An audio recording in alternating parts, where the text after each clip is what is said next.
บายดีสบายดีทุกคนเด้อทั้งสองเบาเราหนุ่มลาวทุกท่านสบายดีตอนสวยๆกันแล้วกันพี่น้องสวยแห้งอะไรเป็นต้นชิเที่ยงเนาะ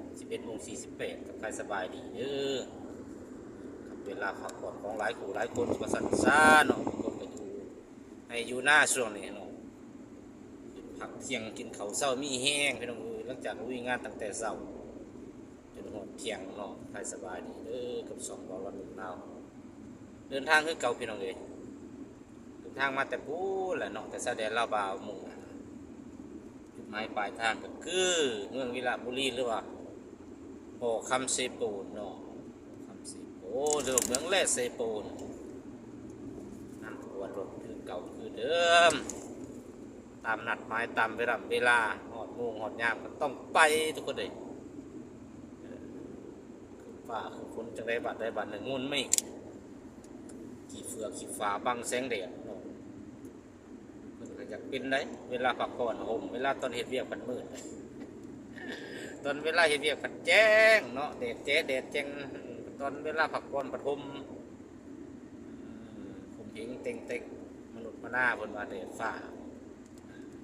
ว่าและแต่งบ่ได้เนาะทุกคนเนาะสิแดดสิฝนมันกับฝน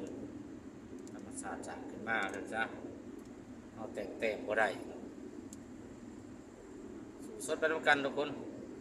มียังหลายเนาะบ่หลายใจห่างบ่หลายก็เป็นน้ำตกทงเพิ่นน่ะบ่มีหม่องเอาแม่นความเพิ่นเลยทุกคนเลยเว้าน้อยๆแต่ว่าเน้นเนื้อหาสาระก็มีประโยชน์บางคนเว้าหลายน้ำตกทงบ่มีคนอยากนั่งฟังนั่งซ้ำเนาะคนได้ยินเสียงมาหรือว่าเห็นแค่ใบหน้าก็ปุ๊บแล้ว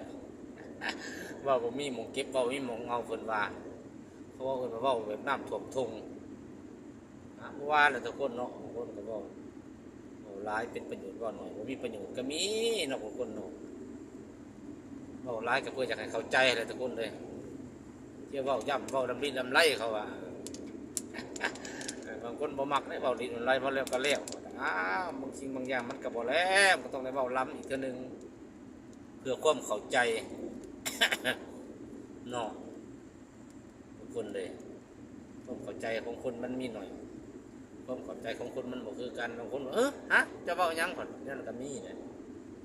เพื่ออยากให้ย้ำเข้าใจลึกซึ้งสั้นๆว่าเขาบอกหยังออกไปเนาะผิด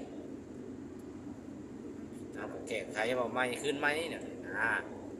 คนเฮาก็ต้องมีการเว้าย้ำวันคืนแน่บางสิ่งบางอย่างก็ได้เมื่อเรามาทำดีทำไรเนาะทุกคนเนาะ